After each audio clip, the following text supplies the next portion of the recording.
கடகம் ராசி நண்பர்கள், சகோதர சகோதரிகள் அனைவருக்கும் எனது கனிவான வணக்கங்கள். நான் உங்கள் ஜோதிட சதா. கடகம் ராசி நண்பர்களுக்கு இந்த பிரபஞ்சம் கொடுத்தது இதுதான் அப்படிங்கிற தலைப்பில் கடகம் ராசி நண்பர்களுடைய வாழ்க்கை பலன் எப்படி இருக்கும் அப்படிங்கிறத பற்றி ஒரு தெளிவான விளக்கத்தோட நம்ம பொதுவான பலனாக இந்த பதிவில் நம்ம பார்த்துடலாம். நண்பர்களே, நம்ம காணொலியை புதுசாக பார்க்குறவங்களா இருந்தால் கொஞ்சம் சப்ஸ்கிரைப் பண்ணி ஆதரவு கொடுங்க. உங்களுடைய மகத்தான ஆதரவை நான் மனதார வரவேற்கிறேன். கடகம் ராசி நண்பர்களே, இந்த பதிவை கொஞ்சம் ஸ்கிப் பண்ணாமல் பாருங்க. உங்களுடைய வாழ்க்கையில் நடக்கக்கூடிய ஒவ்வொரு விஷயங்களுக்கும் இந்த பதிவில் சில விளக்கங்கள் இருக்குது. இந்த விளக்கங்களை நம்ம தெரிஞ்சுக்கிட்டோம் அப்படின்னு சொன்னால் நம்மளை நாமே ஆசுவாசப்படுத்தி, நம்மளை நாமே மனதைரியப்படுத்தி, இப்படித்தான் இப்படித்தான் வாழணும், இதுதான் விதிமுறை, இதுதான் வழிமுறை, இதுக்கு மேல் ஒன்றும் இல்லை அப்படிங்கிற ஒரு தெளிவான மனநிலைக்கு வரலாம் அப்படிங்கிறது தான். இந்த கடகம் ராசி காலபுருஷனுடைய தத்துவத்திற்கு 4வது ராசி. வீடு, வண்டி, வாகன, சொத்து, பத்து, நிலம் சம்பந்தப்பட்ட விஷயங்களை குறிக்கின்ற ராசி. உயர் கல்வியை குறிக்கின்ற ராசி. இந்த ராசியில் சந்திரன் ஆட்சி பெறுவார். இந்த ராசியில் குரு பகவான் உச்சம் பெறுவார். இந்த ராசியில் செவ்வாய் பகவான் நீச்சம் பெறுவார். இந்த 3 கிரகங்களும் ஒவ்வொரு தத்துவத்தையும் இந்த ராசிக்கு சொல்லி இருக்கிறது. சந்திரன் ஆட்சி. மனம் அப்படிங்கிறது தெளிவாக இருக்க வேண்டும் அப்படிங்கிற விஷயம்தான். சந்திரன் மனோகாரகன். கடகராசியை பொறுத்த மட்டும் வாழ்நாள் முழுவதும் மனதை தெளிவாக வைத்துக் கொள்ளுங்கள் அப்படிங்கிற ஒரு விஷயம். எந்த ஒரு கெட்ட சிந்தனைகளுக்கும், தீய எண்ணங்களுக்கும், ஒரு வைப்ரேஷனான சிந்தனைகளுக்கும் மனசுல இடம் கொடுக்காதீங்க. அப்போ அந்த மாதிரியான ஒரு சிந்தனைகளுக்கு இடம் கொடுக்கறதுனால தான் நம்மளுடைய மனம் கெட்டு விடுகிறது. சரியான முறையில் சிந்தித்து சரியான முறையில் முடிவுகள் எடுக்க முடியாமல் தடுமாற்றங்களை நாம் சந்திக்கின்றோம். இந்த தடுமாற்றங்கள் தான் நம்மளுடைய வாழ்க்கையில பல மாற்றங்களை நிகழ்த்தி நம்மளை வேண்டா வெறுப்பான வாழ்க்கைக்கு உள்ளாக தள்ளிவிடுது இல்லையா? அப்போ மனம் தெளிவு பெற்றுவிட்டால் சிந்தனையும் செயலும் தெளிவாக இருக்கும் அப்படிங்கிற விஷயத்தை, இந்த தத்துவத்தை சொல்வதற்காகவே சந்திரன் இந்த ராசியில் ஆட்சி பெறுகின்றார். இந்த ராசி தாய் ஸ்தானம். உண்மையாகவே கடகம் ராசி நண்பர்கள் தாயின் மீது அதிகமான பற்று உடன் இருப்பார்கள் அப்படிங்கிற விஷயத்தையும் தெளிவாக சொல்லுது. ஆக ஒரு தாய் தன் மகனுக்கு என்னவெல்லாம் கொடுக்க நினைப்பாளோ அதே மாதிரிதான் இந்த கடகராசி 4ஆம் இடம் அந்த கடகராசி நண்பர்களுக்கு எல்லாவற்றையும் கொடுக்க கடமைப்பட்டிருக்கும் அப்படிங்கிறதான். ஆனால் அந்த ராசி கொடுக்க கடமைப்பட்டிருக்கிறது, நாம் அதை பெறுவதற்கு கடமைப்பட்டிருக்கிறோமா அப்படிங்கிற விஷயம் அப்படிங்கிறது தெள்ள தெளிவாக நமக்கு வேணும். இதை நம்ம கண்டிப்பாக புரிஞ்சுக்கிறணும். குரு பகவான் இந்த ராசியில் உச்சம் பெறார் அப்படின்னா என்ன காரணத்துக்கு உச்சம் பெறார்? இந்த ராசியில மற்ற ராசிகளில் குரு பகவான் உச்சம் பெறலாம் அல்லவா?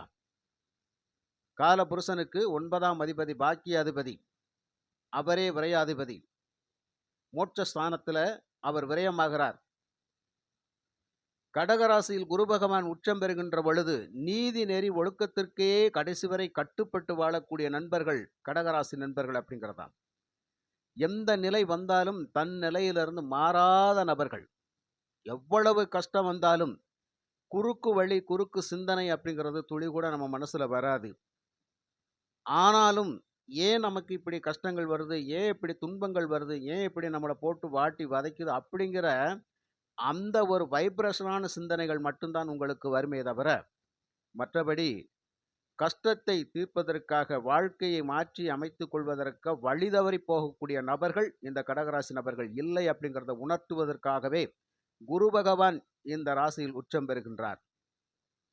கண்டிப்பாக உங்களுக்கு கடவுள் நம்பிக்கை அப்படிங்கிறது நிச்சயமாக வந்தே தீரும். கடவுளை தொழுதே வாழ வேண்டும் அப்படிங்கிறது 180% கடகராசி நண்பர்களுக்கு வந்துவிடும். இந்த கடகராசியில் செவ்வாய் பகவான் நீச்சம் அடைகின்றார். செவ்வாய் பகவான் முன்கோபக்காரகன் அப்படிங்கிற ஒரு விஷயம். எதையுமே யோசிக்காம செஞ்சுட்டு செஞ்ச பின்பு யோசிக்கிறது அப்படிங்கிற ஒரு விஷயம் இந்த செவ்வாய் பகவானுக்கு உண்டு. ஆக முன்கோபம், முரட்டுத்தனம் அப்படிங்கிறதுக்கெல்லாம் காரகமாக விளங்கக்கூடிய செவ்வாய் பகவான் இந்த ராசியில் நீச்சம் அடைகின்ற பொழுது, இந்த கடகராசி நண்பர்கள் உங்களுக்கு அதிகமான கோபதாபங்கள் அப்படிங்கிறது நிச்சயமாக இருக்கிறதுக்கு வாய்ப்புகள் இல்லை. எவ்வளவுதான் ஒரு பிரச்சனை வந்தாலும் நமக்கு கோபப்படுறதுக்கான வாய்ப்புகள் இல்லை. ஆக மனுஷனுக்கு சாதாரணமாக வந்து கோபம் வர்றது ஒரு விஷயம். இருந்தாலும் அதிகமான எல்லை மீறிய கோபதாபங்கள் அப்படிங்கிறது வந்து நிச்சயமாக உங்களுக்கு இருக்காது. இதை உணர்த்துவதற்காகவே செவ்வாய் பகவான் முன்கோபக்காரகன், முரட்டுத்தனமான சிந்தனைகளுக்கு உரியவர். இவரெல்லாம் வந்து இந்த கடகராசியில நீச்சம் பெறுறார். அப்போ செவ்வாய் நீச்சம் அப்படிங்கிற பொழுது உங்களுக்கு அந்த முரட்டுத்தனம், முன்கோபம், ஒரு வேண்டா வெறுப்பு, அகம்பாவம் அப்படிங்கிறது நிச்சயமாக உங்களுக்கு இருக்காது. நான் பிடிச்ச மேலுக்கு 3 கால் தான் அப்படின்னு சொல்லியெல்லாம் நீங்க வாதாட மாட்டீங்க. காரணம், குரு பகவான் உச்சம். நீதிக்கு கட்டுப்பட்டு வாழ்கின்ற பொழுது தேவையில்லாத விஷயத்தை நம்ம நினைச்சு இதுதான் இப்படித்தான் அப்படிங்கிற ஊண்டி சொல்றதுக்கான வாய்ப்புகள் இல்லை அப்படிங்கிறது உணர்த்தக்கூடிய மிக மிக அற்புதமான ராசி இந்த கடக ராசி. இந்த கடக ராசியில் பிறந்த நிறைய நண்பர்கள் மிகப்பெரிய கல்வியாளர்களாக இருப்பார்கள். இருந்தாலும் அந்த கல்வி அப்படிங்கிறது அதற்கான பயன்பாட்டில் இருக்காது அப்படிங்கிற ஒரு விஷயம். ஆக படித்தது ஒன்றாக இருக்கும், வேலை செய்வது ஒன்றாக இருக்கும். கல்வியே கற்கவில்லை என்றாலும் கூட அனுபவ அறிவு உங்களுக்கு அதிகமாக இருக்கும். அந்த அனுபவ அறிவை வைத்து வாழ்க்கையை எப்படி மாற்றி அமைத்துக் கொள்வது அப்படிங்கிற ஒரு விஷயத்தில் நீங்க தெள்ளத் தெளிவா இருப்பீங்க. உங்களை பொறுத்தமட்டில ஒரு 20 வயதுக்கு மேல்தான் உங்களுடைய வாழ்க்கை வந்து இப்படித்தான் அமைத்துக் கொள்ள வேண்டும் அப்படிங்கிறதுல ஒரு தெளிவான மனநிலைக்கு வருவீங்க. அதுக்கு முன்னாடி வரைக்கும் ஒரு புரிதல் அப்படிங்கிறது சீக்கிரமாக வராது. 20 வயதுக்கு மேலே வரும்போது 40 வயதுக்குள்ள உங்களுக்கான வாழ்க்கை அப்படிங்கிறது நிச்சயமாக ஒரு சம்பாத்தியத்தில் வந்து இப்படித்தான் செயல்பட வேண்டும், இப்படித்தான் இருக்க வேண்டும் அப்படிங்கிற ஒரு சூழ்நிலைக்கு வருவீங்க. ஆனாலும் அந்த 40 வயதை கடக்கின்ற பொழுது நாம் எந்த அளவுக்கெல்லாம் சொத்து பத்தெல்லாம் சேர்க்கிறோமோ, எடுக்கிறோமோ அந்த அளவுக்கு நமக்கு விரயம் அப்படிங்கிறது ஆட்டோமேட்டிக்கா வந்துருது. அந்த நேரங்கள்ல வந்து நம்மளை அறியாமலே அதுதான் மனோகாரகன் சந்திரன் இந்த வீட்ல ஆட்சி பெறுகின்ற பொழுது, மனம் தெளிவாக இருக்க வேண்டும் அப்படிங்கிற ஒரு விஷயம் இருக்குது. ஆனால் மனம் உங்களுக்கு ஆட்டோமேட்டிக்கா அந்த தெளிவான முடிவை எடுத்தாலும் குழம்பி போயிடுறோம். அப்ப கடகராசிக்காரங்க வந்து இந்த குழப்பம் அப்படிங்கிறது அவங்களுக்கு ஆட்டோமேட்டிக்கா வந்துருது. இதுக்கெல்லாம் ஒரு காரணம் இருக்கிறது. அது நட்சத்திர பலன்ல பார்க்கிற போது தான் அந்த பலனை வந்து நம்ம தெளிவா சொல்ல முடியும். என்ன காரணத்துக்காக நம்ம குழம்புறோம் அப்படின்னு, ஏன் நமக்கு ஒரு வைப்ரேஷன் இருந்துகிட்டே இருக்குது அப்படின்னு சொல்லி, இதில் இருக்கக்கூடிய குரு பகவானுடைய புனர்பூசம் 4ஆம் பாதம், சனி பகவானுடைய பூச நட்சத்திரம் 4 பாதங்கள், புதன் பகவானுடைய ஆயில்ய நட்சத்திரம் 4 பாதங்கள் ஆக இந்த 9 பாதங்கள் நட்சத்திர பாதங்களை பற்றி சொல்கின்ற பொழுது நிச்சயமாக இந்த குழப்பங்களுக்கு என்ன காரணம், அதில் விடுபடுவதற்கான என்ன பலாபலன்கள் இருக்கிறது அப்படிங்கிறத விளக்கங்கள் என்ன இருக்குது அப்படிங்கிறத அந்த நட்சத்திர பலனில் சொல்கிற போது தான் உங்களுக்கு தெளிவாக புரியும். ஆக ராசியை மற்றும் எடுத்துக்கொண்டு சொல்கின்ற பொழுது சில முக்கியமான விஷயங்கள் மட்டும்தான் நம்ம சொல்ல முடியும் இல்லைங்களா?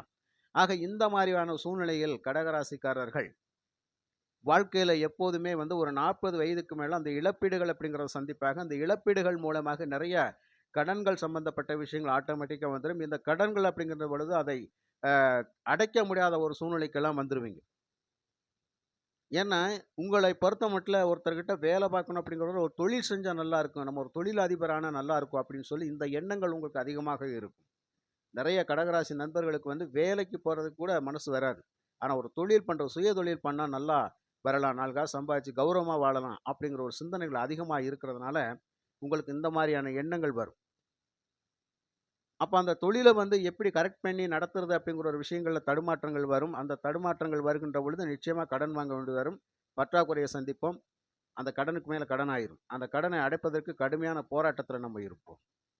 ஆக இந்த மாரியான கடகராசி நண்பர்கள் நெறைய பேர்கள் இருப்பார்கள்.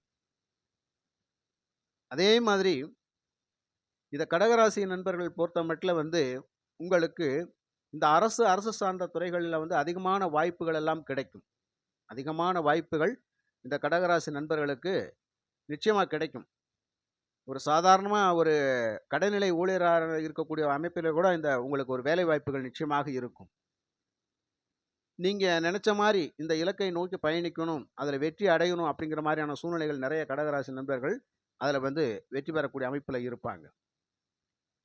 வாழ்க்கையில வந்து இந்த கடகராசி நண்பர்களுக்கு வந்து வருமானம் அப்படிங்கிறது நிச்சயமா இருக்குங்க. அந்த வருமானத்தை தக்க வைத்து வாழ்வதற்கான வழிமுறைகள்ல இருந்து நாம கொஞ்சம் கவனக்குறைவாயிருவோம் அப்படிங்கிற விஷயம். கேட்டால் உதவி செய்வோம். பிரதிபலனை எதிர்பார்க்க மாட்டோம். அந்த பிரதிபலனை எதிர்பார்க்காவிட்டால், நிச்சயமாக நமக்கு கடவுள் தான் துணை அப்படின்னு சொல்லி போயிருவீங்க. நெறைய பேர் வாங்கிக்கிட்டு உங்கள வந்து திரும்பி கூட பார்க்க மாட்டாங்க. இந்த மாரியான சூழ்நிலையிலலாம் நீங்க இருப்பீங்க. உறவினர்களுக்கு உதவி செய்வீங்க. பெற்ற பிள்ளைகளுக்கு அதிகமாக செலவு செய்வீங்க. பிள்ளைகளுடைய எதிர்கால தேவைகளை பத்தி ரொம்ப கவலைப்படக்கூடிய அளப்புல நீங்க இருப்பீங்க. ஏன்னா, அவங்கள நல்லா கொண்டு வரணும். நாம தான் இப்படி இருக்கிறோம். நம்ம பிள்ளைகளாவது நல்லா வரணும் அப்படின்னு சொல்லி கடுமையா உழைப்பீங்க. அதே மாரி கலத்திரம் அப்படிங்கிற ரீதியாக கொஞ்சம் சிறு காலங்கள் அப்படிங்கிறது ஒரு 40 வயது வரை அப்படிங்கிறது வந்து ஒரு ஈடுபாடோட இருப்போம். பட் என்னதான் இருந்தாலும் இந்த கடகராசிக்கு 7ஆம் அதிபதின்னு சொல்லக்கூடியவர் சனி பகவான் அப்படிங்கிறது கொஞ்சம் ஒரு எமோஷனலான விஷயங்கள் எல்லாம் வாழ்க்கையில குடுத்து விடுவாங்க. அந்த கணவன் மனைவிக்குள் வந்து ஒரு பிரிவினைகளை வந்து டக்குன்னு ஏற்படுத்தி குடுத்துருவார். ஏன்னா, சனி பகவான் அப்படிங்கிறது வந்து சந்திரனை ஒரு பகையாக பார்ப்பார். ஆனால் சந்திரன் சனியை பகையாக பார்க்க மாட்டார் அப்படிங்கிற விஷயம்.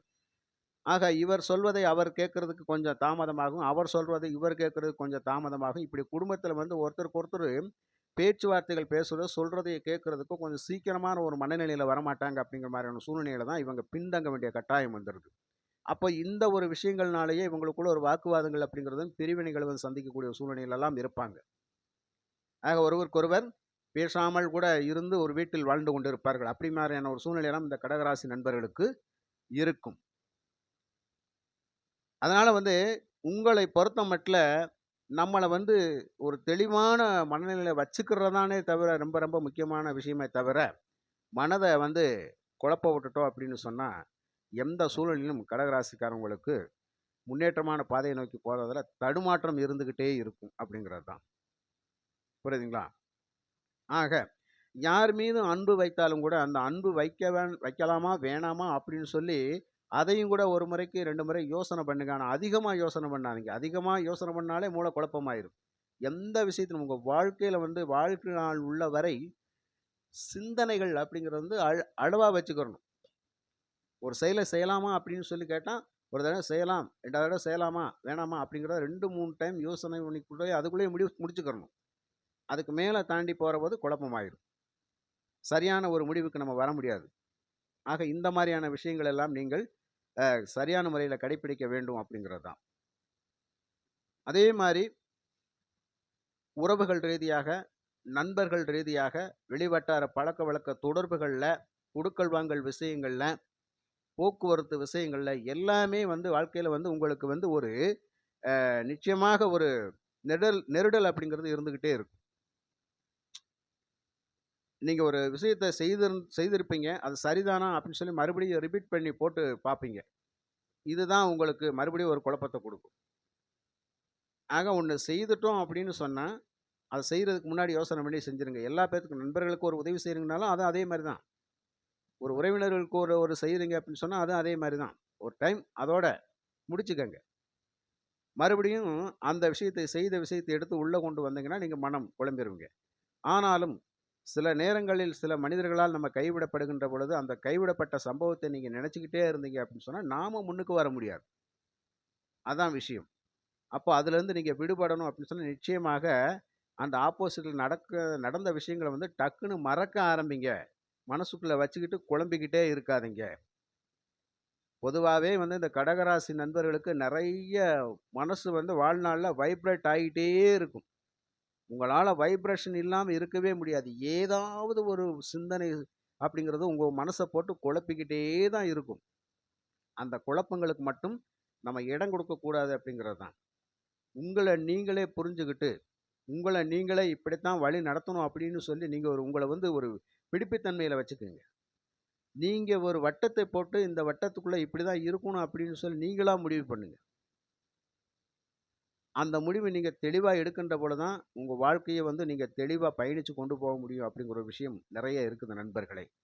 ஆக யாரை பற்றியும் நீங்க கவலைப்பட வேண்டிய அவசியமே கிடையாது. உங்கள பற்றி முதல்ல கவலைப்படுங்க. மற்றவர்கள் உங்கள கவலைப்படுற மாரி வச்சு விட்டுருவாங்க. அவங்க கிட்ட வந்து நீங்க கொஞ்சம் விலகி பார்த்து கவனமா இருங்க. புரியுதுங்களா? அதே மாரி இந்த கடகராசிக்காரவங்க வந்து நெறைய பேரு வந்து இன்னைக்கு இந்த அதிர்ஷ்ட வாய்ப்புகள் அப்படிங்கிறதெல்லாம் வந்து கடகராசிக்காரவங்களுக்கு இயல்பாகவே கிடைக்கக்கூடிய அமைப்புல இருக்கும். இது உண்மையாகவே வந்து கடகராசி அப்படிங்கிறது நீர் ராசி. இது 4ஆம் வீடு. இந்த வீடு அப்படிங்கிறது அதிர்ஷ்டத்தை பத்தி சொல்லக்கூடிய வீடு.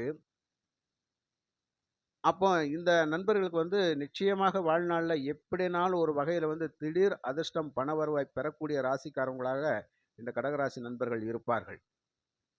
அது சுய ஜாதக ரீதியாக நிறைய விஷயங்கள நீங்க தெரிஞ்சுக்கிட்டீங்க அப்படின்னு சொன்னா, அந்த பலாபலனை அடைவதற்கும் எளிய வழிமுறைகள் நிச்சயம் இருக்குது. இன்னைக்கும் நிறைய ஜாக்பாட் விஷயங்கள்ல வந்து அதிகமான பரிசு தொகைகளெல்லாம் வாங்கியிருக்கிறவங்க இந்த கடகராசிக்காரவங்க தான். இது நிறைய வெளிய தெரியும். ஏன்னா இவங்க வந்து வெளிய சொல்ல மாட்டாங்க. இந்த கடகராசி நண்பர்கள் வந்து அதிகமா எனக்கு இப்படி நடந்துச்சு, அப்படி நடந்துச்சுன்னு அதிகமா பேசிக்கிற மாட்டாங்க.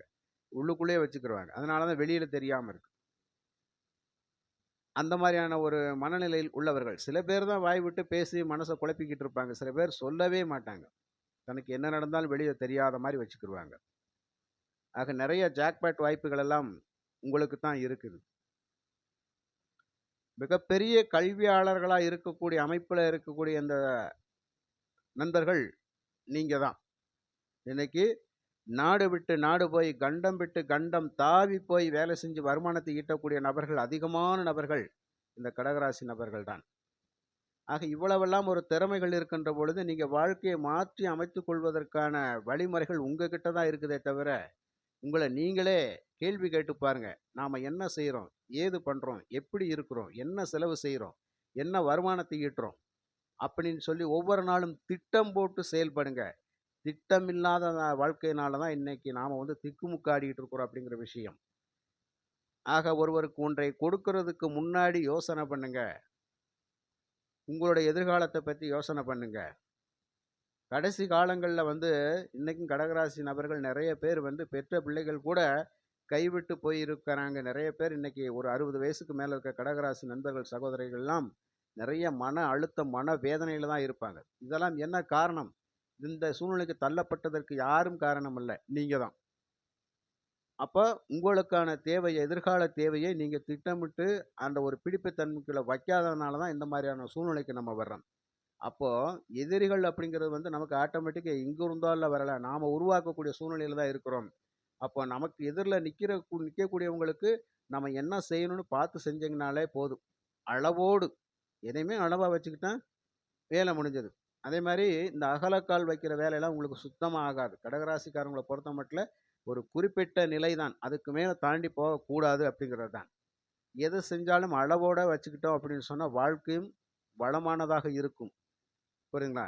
அப்ப கடகராசிய பொறுத்தமட்டில வந்து மனம் அப்படிங்கிறது தெளிவா இருக்கணும். மனச மட்டும் நீங்க தெளிவா வச்சுக்கிட்டீங்க அப்படின்னு சொன்னால், சிந்தனைகளும், செயல்களும் நிச்சயமாக தெளிவு பெறும். நண்பர்களே, இந்த பிரபஞ்சத்துல நீங்க நல்லா வாழ்றதுக்கு மிகவும் உறுதுணையாக இருக்கக்கூடியது உங்களுடைய மனசு மட்டும்தான்.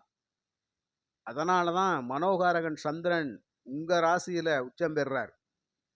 ஆக சகலவித சௌபாக்கியங்களும் பெற்று பெருவாழ்வு வாழணும் அப்படின்னு சொன்னால், சிந்தனைகளை மட்டும் சரியான முறையில் செலுத்த வேண்டும் அப்படிங்கிற ஒரு தத்துவத்தை சொல்றதுக்காகத்தான் கடகராசியில் சந்திரன் ஆட்சி பெற்று, குரு பகவான் உச்சம் பெற்று, செவ்வாய் நீச்சம் பெற்று இந்த தத்துவத்தை உங்களுக்கு உணர்த்துகிறார்கள்.